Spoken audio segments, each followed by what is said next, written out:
Welcome back to the Dr. Supercoach podcast. You're on once again with Tom Phillips. The finals of the 2023 Supercoach season are underway. Chizo, JB and Pistol want to say thanks for the great year. Cheers. Good flip.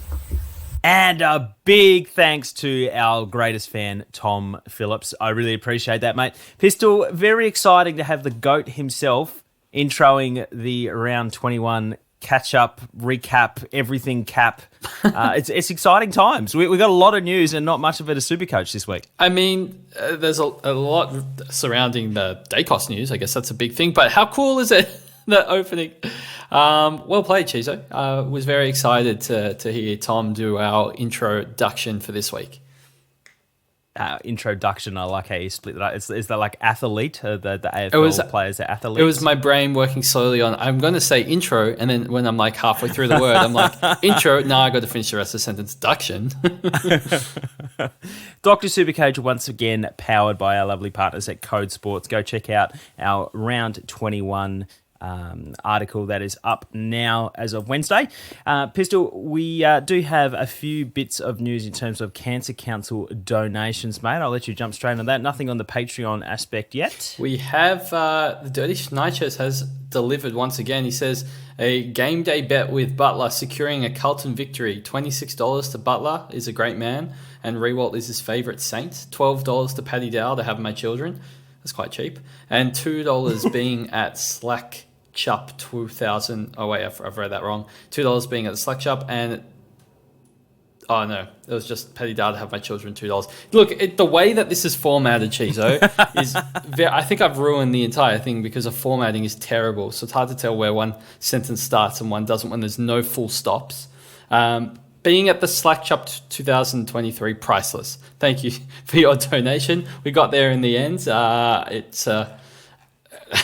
The Slack Chup was awesome. Chizo, we all flew down from our various states and JB to meet up with, well, as many patrons would turn up to come and meet us, I guess. How did you find that? Any surprises on the day? Look, there was definitely a best on, but I think that's going to be kept for a Patreon-only episode. The one thing I will say, Pistol, is like the man with the card paying for the tab, I get the receipt at the end of the day. Now, there was supposed to be beer and wine on there. Can someone explain to me the person that at one point in time bought 10 Canadian clubs all in one go? That's the man who knows how to... when Someone he knows how to bar, party. he's like, it's open, all right. It's certainly open. Wait, were they even at the... Maybe we just had some people that were capitalising, just walking through and pretending to be part of the matchup, the catch-up. I think we had, maybe 75 people there? Yeah, it was a great turnout. It was huge. Such a pleasure. I was overwhelmed, man. It was... So last year, we probably had half as many, maybe 50 we peaked at, but it was completely different faces pretty much. I think not even 50% of the people that came the previous year came this year. So I'm hoping next year we just get everyone that's ever come to any of the events all in one go, 100 plus people having a good time watching the footy. We got to watch the Essendon West Coast game, which turned out to be a real fun game to watch as a group, and people going absolutely mad for Sicily, for Zeret, for Marek. It was just, it was great. What a day. There was myself and Maz going for Essendon and literally 70 other people cheering when Marek took that mark. Like, I was at my own meetup and feeling like the odd man out, wanting to go slink away into the corner. It was great. I mean, I said Sicily, but I mean the Collingwood game, which wasn't great after. So, oh no, that was fantastic. Essendon winning, the Slatch up. There was Collingwood losing, Port losing. It was literally, I couldn't have had a better day. No, it was so great to meet all, I guess, familiar names, but not familiar faces, and now putting them together was awesome. I really appreciate everyone that travelled as well. There was a lot of people that came from far out, like heaps of people travelled over an hour to get there, so it was very much appreciated. I think we enjoyed meeting all of you hopefully as much as you enjoyed meeting us. Yeah, well, I think that's... some people had more fun than others, but again, for the Patreon episode, Pistol, we do have some big news, obviously. Daicos has now been ruled out for 6 weeks with that injury. As someone not flush with trades, I'm sort of just choosing between the 2 or 3 bench players that I can be using DPP. But it puts us in a very interesting situation for those that can potentially get Daicos up to someone like a Sicily. Looks like a pretty good move if you don't have him. But do you have any initial thoughts on what your plans for Daicos would be if you had some trades remaining? Well, I got a question I'm going to throw at you like immediately off the bat because it will define my answers. I am hosting this one, so like I hope you remember how things work. That's okay. It'll define how my conversation goes from here. But yeah, I know not many people have 2 trades, but if you were in the fortunate position to have 2 trades, and let's say you can't afford one of the big dogs, so you're trading out Daicos and you have, I don't know, 575, 80k, would you burn 2 trades instead to be able to get, I guess, anyone in the game, the 660k range, and be able to look at the Sicilies and the Liberatores, even the Clayton Olivers that might return this week? Would you be shopping around there, or would you just try and save that trade for an injury that might occur in the future and get someone who might potentially be a little bit worse? How would you play this? It definitely depends on cover, I think, personally. So, like, if you're forced into a trade because you have no cover and you have to make a move, I think it's a one-trade situation. Yeah. Because you need that bailout, because we've seen with 3 weeks ago, there's still some more damage to come. However, I think if you've got some decent cover, let's say you've got like a Banks or something on the field, just for argument's sake, that you can get, or maybe a Marek, and you can use some DPPs and get some steady 50s on the field and 50s plus, I would be tempted to use both the remaining trades to try and get the highest scoring player possible. Maybe that is getting a Daicos up to a Sicily, for example, because he's going to be relatively unique for a lot of players that did trade him out. The most common trade this week so far is Daicos to Sicily as well. Yep. So we can't tell how many are double trades in those scenarios, but that's the sitting at the top of the coach's choice. So to sum it all up, I think it really depends on the overall structure of your team, the position that you're at, and whether you think you can take that risk. 3 weeks is really not that long of a time to try and get through if you do have legitimate cover.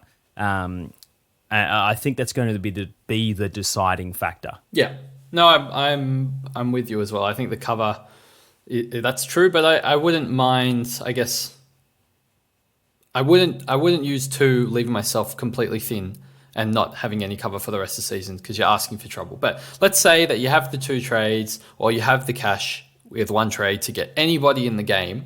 Is Sicily your number 1 trade-in choice? It's probably Bont ahead of him. But like the players that are ahead of someone like Sicily are already the common denominators, you know what I mean? Like the Bonts and that kind of stuff. So I'm sort of thinking in terms of the fact that a lot of people probably traded Sicily out, and so it's going to make him relatively unique in that aspect. And just a lot of people are going to have Daicos in defense as well, which I think also plays into it. I think, is there anyone more expensive there? I think there's English and Gawn that are probably more expensive, but it's hard to link either one of those as to bring him in for Daicos. I don't think that's I think so too. I think I do that. That's probably it. Maybe a Liberatore if you wanted a unique midfielder or something like that, because he is consistently going under the radar and was an awesome VC. For those that took JB's VC advice, including a lot of my head-to-heads this week. I mean, he's got a huge, 143 round average, 128 5-round average, but I've got concerns with getting in Liberatore or Clayton Oliver as options, because we're going to see the Finn McGuinness tag. I imagine he'll go to Libba this week. I'm guessing he might go to Treloar, who is an option that we'll talk about as well for a single trade option. But I think Libba's the most likely candidate. So I would, in that case, completely stay away from Libba. Same way as I would completely stay away from Oliver, because I would be expecting Oliver to get the Finn tag next week. And there's only 3 weeks left, right? So you're just playing the fixtures at this point. You're making sure that they have the highest scoring potential, and you're playing the fixtures. And to me, I think the players with the good fixtures, you've got your Sicilies, I think still your Petrarca is always going to be a good bet. I don't think Finn can tag him when he moves forward. I still think like someone like LDU can also be really good, but it's hard to go at the moment past the form of Luke Jackson, Chizo. He is, I mean, he's scored 173, so to say that he's like scoring well is an understatement. He's got the ceiling. He plays BJ Williams, who did get off his suspension, but, you know, that's not much of a ruck match-up. And then next week, the Scott Lycett-less Port Adelaide, which means he potentially has back-to-back mammoth scores incoming. The last round is against Ned Reeves, but it's at the MCG and Luke Jackson's much more mobile, so I would still expect maybe not a big score, but, close to the ton. I think you could get 3 really good scores out of him, especially with a one-trade scenario. He's probably my number one trade scenario, and I think Sicily is probably my number one 2-trade scenario. Yeah. Can I challenge the... well, first of all, he's not going to tag Oliver because he's not going to play ever again in his career if we're going by He's named this week. They've announced it. He's going to be playing. No, I don't believe it. They've named him 6 times already. That's true. Let's go through the last 5 weeks. So GWS, he tagged Kelly. So dynamic midfielder, super taggable, has always been taggable. Totally get it. Round 18, tagged Taron Thomas and Sheasel. So sort of like half-back players. Then Richmond, he played a forward tag on Daniel Rios, another half-back player kind of player. Then he played St Kilda and tagged Sinclair and Wood, which is like wing half-back type player. And then Collingwood, he tagged Daicos, which is like he'll keep his DPP next year. He's like but he was playing in the midfield. Play. So he's suddenly going to tag Oliver or Libba, who are notoriously untaggable, and play entirely inside mid. Absolutely. That's the most I'm not damaging seeing players. I am not seeing it. I mean, look, Daicos had 30% CBAs, which was, I believe, to that point, every CBA. He was playing full-time mid. So that's not a backman. That's just trying to suit the narrative of the halfbacks. The most taggable player and the most important player to tag in the Bulldogs team is definitely Liberatore. I mean, I don't think they're going to waste a tag on Bailey Dale off the halfback line. But Libba is the cog that makes all the other pieces turn. If you're going to run a tag, it's going to be Libba, in my opinion, because he's too small to go to Bont. So I understand, but I'm just saying that guarantee. 7 out of his 8 tags this season, not including his preseason tag, were on players that were nothing like.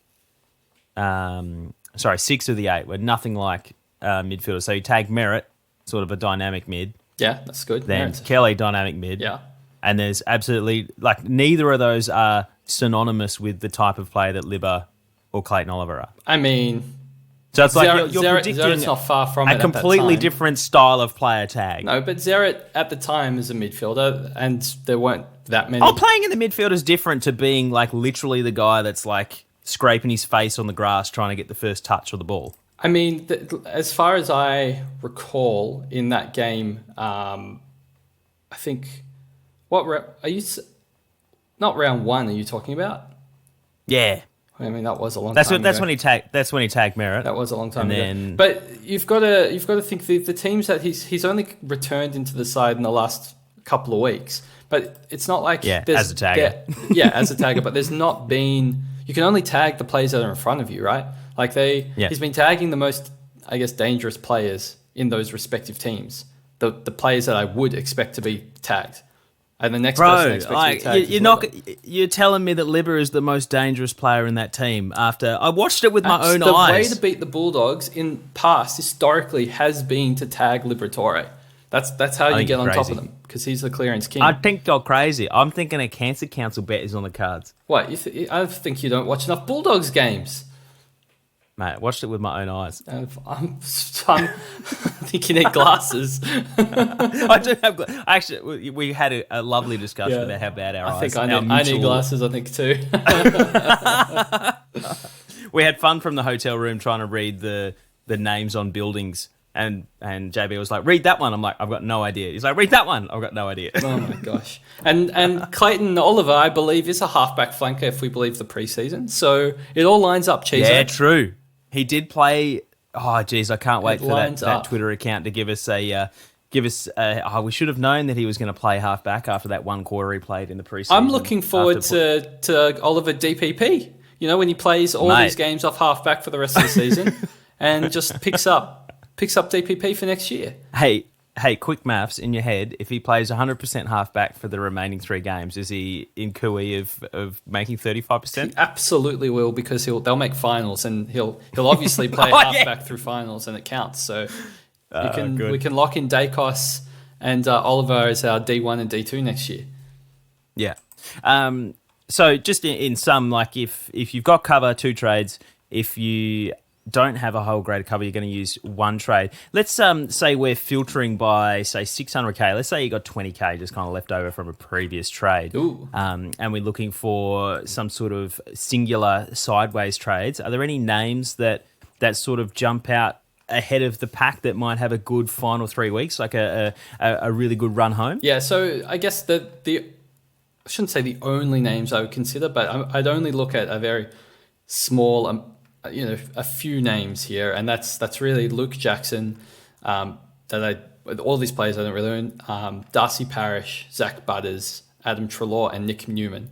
I think they're the guys that most people are picking from sub 600k or the 1 trade type players. I think all of them have their pros and cons. I mean, the midfielders kind of speak for themselves. They all have really high ceilings. They're all in very good form, and then you've got a mixture of fixtures, but majority of those teams have really good fixtures. That's why I'm suggesting them. The only outlier to that is really Nick Newman, who is playing as a defender, but he's kind of got the Doherty role at the moment, while Doherty plays in the midfield with Walsh and Shearer out. It's now Doherty's moved more in the midfield, and Nick Newman has become the distributor off the half back. So he's got a 5-round average of 118, which we know is enormous, and it's not a fluke. Like at this stage, because of the injuries in their side, it's sustainable. And if Walsh only makes his way back in round 23, I'm expecting Newman to still have good scores for the next couple of weeks. I mean, he's probably last out of all of those names that I said, and I think he's probably the best defender pick out of the lot of defenders, specifically below 600k, if you're looking in like forced into a defender. But if you've got that DPP switcheroo-ness, I think you can pretty much get Daicos to anyone in the game at this point. I think most people, there's just one, Chizo, there's a couple of really important points, like super important points. One, if you're doing this switcheroos, make sure that you don't leave yourself on a line with no cover. Like none. I think people play around with their sides. You know, they might have cover in 2 of the 3 lines, but one guy can cover both lines, and they do all these switcheroos in the DPP, and they end up in a situation where they just have either 2 guys in the same line covering the same players, or 2 guys in the same line, but one guy can cover another line, but then you're only covering 2 out of 3. I don't like that situation. Don't get stuck where you could potentially cop a 0. That feels bad. That just means pick a different trading option. And number 2, the part that gets me the most, Chizo, and the part that I'm most upset about, probably the most upset at SuperCoach that I've ever been, it's a big call, is that SuperCoach is pretty much pay to win at this point in time. And that's purely due... Yep. I was talking about that on the weekend, actually. Purely due to the Optimize feature that has been enabled for the SuperCoach Plus members. So for those that aren't SuperCoach Plus members, what it allows you to do is when you have 0 trades, you wait until the teams are named on the Thursday, and your teams get little green dots, right, on the players' names. Now, you might have Daicos stuck in your back line, and you don't have trades, and you can't do a 3-way DPP switcheroo. You can't, get Sheasel into your back line and cover. But if you have SuperCoach Plus, you can press the Optimize button, and it will switch your players around and make sure you get your 22, that if you can field 22 using the DPP, it will get all of them onto the field for you. But you won't have any way of, you couldn't do that yourself manually because you had no trades. You can't do it manually. Yeah, that's right. So you have to pay for it to be able to have access to that. Essentially, is what we're saying. And let's be clear: this is something that needs to be coded into the game. The fact that that doesn't exist and doesn't have this functionality is actually ridiculous. Everyone's been talking about it for a long time, but I think the fact that this year it's the optimize feature is behind a paywall, and this actually can impact who wins the game and who doesn't. Yeah, it leaves a really bad taste in my mouth, like a really bad taste. This game's meant to be, the greatest football game on earth, and everyone's welcome to play. Anyone's welcome to win. I mean, you might win if you're not a SuperCoach Plus member, but you're more likely to win if you are, because you got access to Optimize, which might save you a donut or 2 donuts down the line, depending on how this plays out for the rest of the season. And specifically with Nick Daicos, who is in 99% of top teams. Yep. Someone who's not a paid member now is copying a 0 that doesn't need to, but has to because they're not a SuperCoach Plus member. And they got to sign up for the last 3 rounds to be able to use the optimize button. I mean, that's rough. Just open it up to everyone at this stage of the season. Like, it's just a bad decision that needs to be fixed in the off season. It's not fun. It doesn't feel like in the spirit of Australia's greatest game. Like it. Yeah, I'm very upset about it, Chizo. Yeah, I genuinely had this conversation with the top 100 coach at the meetup, and I had no idea and was like, oh, well, I better sign up for the last 3 weeks of the season to get access to it because I'm out of trades. I was like, yeah, like literally your top 100, you absolutely should. There's no way around it. I was actually hoping that you were going to pause on Doherty Newman's scenario there, because I remember it might have been 2017 or something like that, and Newman was a hot commodity because he had this exact role. He's made a name for himself without being able to score when he has that role. And with Doherty moving forward with their midfield sort of woes, the likelihood of him continuing is going to be great. I still think that you should be picking the safer commodities with those 3 rounds to go, Pistol. Yeah. I know Parrish has North this weekend and he had 119. I don't see him doing crazy numbers like he's done in the past, but he should finish quite well. Obviously the same goes for Merritt as well, unless he cops attention, but I think Parrish's price is a little bit more friendly. Is there any thoughts to any defenders? I know we've sort of named so maybe a Luke Ryan, you could get 586, 587k, 111 for the year, 116 in his 5-round average. I know he only had an 88 on the weekend. Is he any thoughts? Yeah, Luke Ryan's great, and I think he is a safe bet as well. I just think I don't know if he's necessarily I just think Newman's got more upside in this current role. Yeah. So I may as well take. Do you want a high variance player? I don't necessarily need a high variance if they've got a really low floor. I just don't think Newman as a main distributor off the back line, which is his current role, is going to be a really low floor. Like Brayshaw, I'm pretty sure, Angus Brayshaw, I'm pretty sure is just going to go 90s every week. But that doesn't really do it for me. I think Luke Ryan at least has potential to go 110 across the last 3, and Newman's got potential to do more. I mean, Doherty himself, if you don't own him, could be a really good pick playing out in the midfield, but I get a bit scared because, Doherty, the midfielder, could drop some 80s. It's not Doherty, the defender. I think safe, but with a nice ceiling is probably the way to go. That you could be completely wild. If you wanted to go absolutely crazy here, there's some wild picks that you could get. I'm just thinking of the people that are going to trade in Shannon Hearn for his last 3 weeks, or Jay-Z. I mean, Jay-Z's averaged 101 outside of his sub games. Yeah, he's by no means. And Clarko's back, and he's got his halfback role again. He's got a halfback role. He plays Essendon, who give up huge defensive numbers. Richmond. We just give up huge numbers. Yeah, that's a good point. Richmond and Gold Coast. He's got great fixtures. I mean, he could score, and no one's picking JC now. So there's some completely wild picks that you could do. I mean, it's hard for me to like actively recommend them over all of the good options.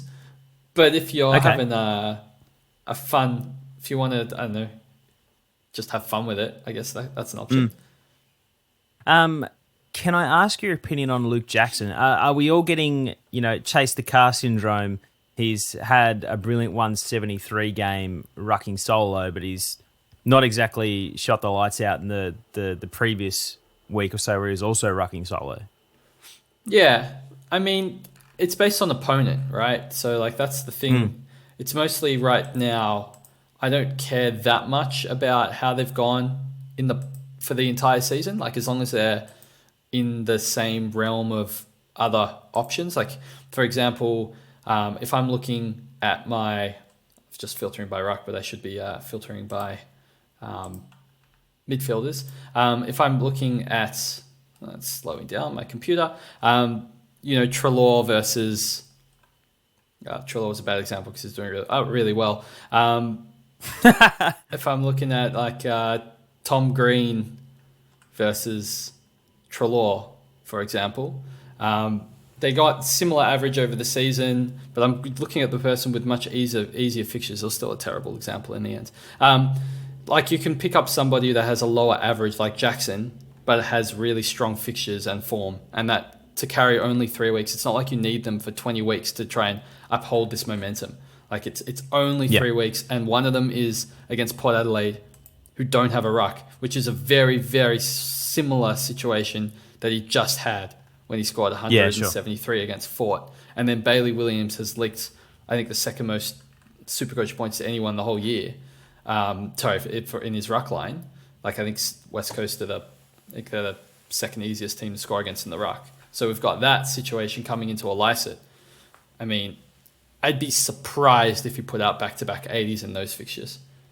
Yeah. I think I'm just more talking about like the expectations that we should expect from Jackson. The last 4 games that he's played 4 games since the bye without Darcy. He went 119, 118, 187, and then he went 173. So he's averaging 106 from his previous 4 games without Darcy. That's great. Post-bye, which I agree is absolutely fantastic.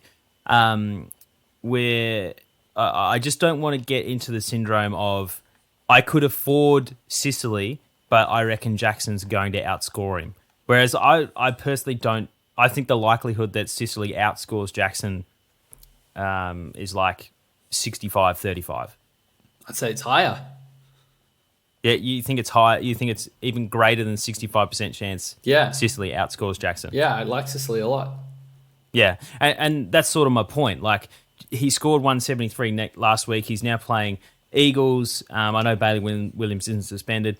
Port don't have a ruck, and Hawthorn are notoriously good at restricting opponent ruckman scores. We've seen that all year. Yes. I don't want someone to pick him up over the likes of any of the absolute gun mids or Sicily or someone like that and leave themselves disappointed because they're just looking at that 173 and not going, do I genuinely believe he's going to outscore X, Y, and Z? Okay, I do. I'm picking him on the knowledge that I'm taking a punt to say that he's going to score better.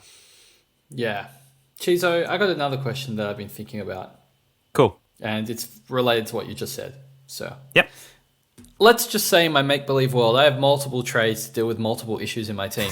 It is make-believe. It is. Because I've got Daicos. Pistol land. And there's been some news today from the GWS camp that they said Briggs is looking a little tired and we might just get some help in there. We'll bring in a second supportive ruck. Flinny's up for the job. I think we might tandem ruck. Don't know if it's going to be this week. Probably is, but it might not be. But it's coming. Not Chizo predicting this 3 weeks ago. And then you've also got from the Melbourne camp, Petty's out, and they say, well, we've got a ready-made forward. His name's Brodie Grundy, and he's going to probably come into the side. If you said ready-made forward. Yeah, ready-made forward. That's what they've said. Oh. So he's coming in as a ready-made forward. So now you've got Gawn sharing a ruck, and now, or potentially, and then potentially you've also got Briggs sharing a ruck.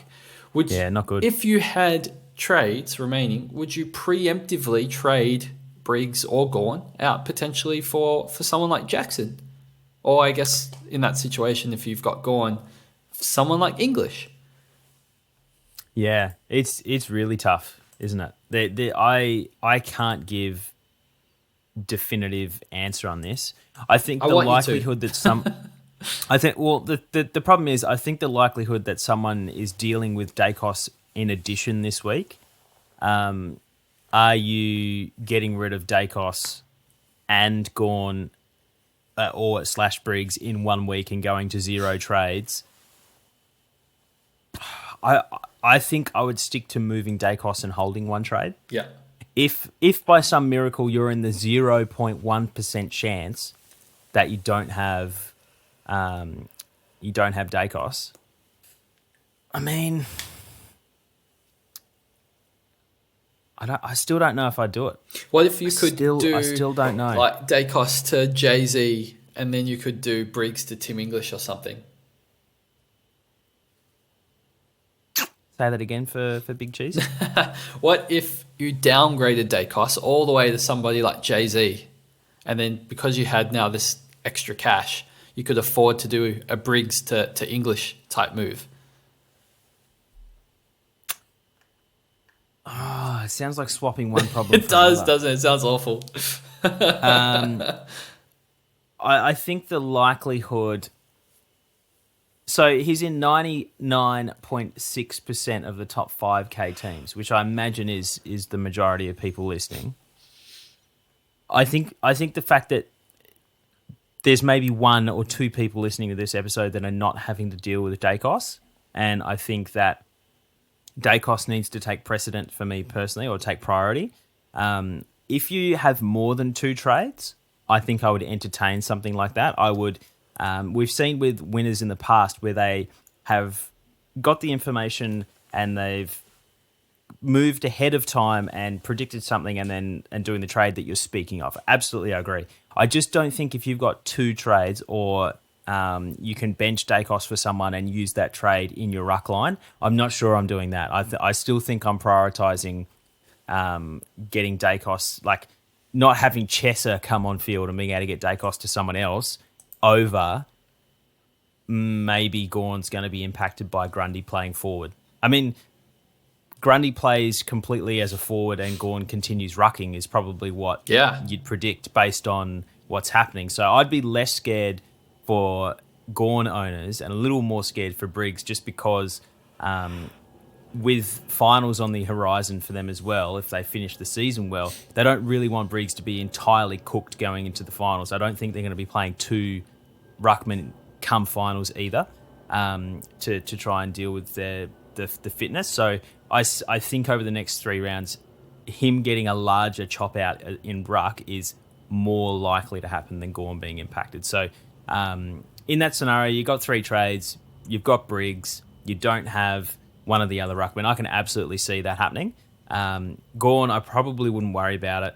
And if you've got 2 trades or less, I'm probably still not doing it. Okay, what if you have 3 trades and your trade boost left? No, I'm just kidding. Use all 3 trades in 1 week. Go for it. Yeah, no, I agree. I think I'd be holding Gawn in that current form and just if I'm... Yeah. I mean, if Flynn is named this week, we'll know if he's named alongside Briggs. And I think there's merit to doing the Luke Traxton trade because one of the fixtures you want to take advantage of is this West Coast fixture. If you wait a week, then one of the 2 fixtures for Jackson becomes Ned Reeves, which isn't as good. And also he prices you out, most likely. So kind of a now or never move. It's just based on your risk tolerance. I think most people probably don't have amazing cover, so I'd be hesitant to use an extra trade there and just wait. I mean, chances are we cop an injury in the last 3 weeks, and then you trade out. Instead of getting a rookie on your field, you get a premium on your field. Boom, you made back 50 points, which Jackson might make outscoring Briggs over the last 3 weeks. But I don't think that's my best use strategically of a trade. But it still might work out, but I don't think that's my number one option. But I thought we at least would need to have a quick discussion on that one, Chizo. Yeah, no, I definitely agree. And to put it plainly, like Kingsley's quote wasn't necessarily Briggs is cooked. I think, as you said, teams are going to be a big descriptor of what to expect, particularly who's named on field, etc.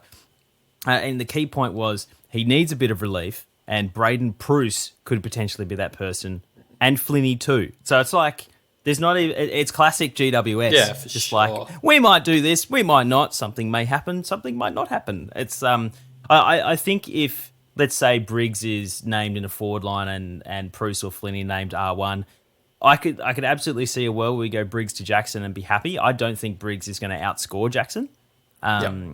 Yeah, or it's going to be very, very close if they're playing head-to-head as a ruck. So I don't think you're going to be losing out. Sometimes, maybe that chance you're taking the chance that Briggs is going to get a solid rest and Jackson is going to pick up and go at that 100-plus average. So I'd love to be able to sit here, Pistol, and say this is what you should do. But again, our podcast is trying to educate people on how to make their own informed and educated choices and decisions.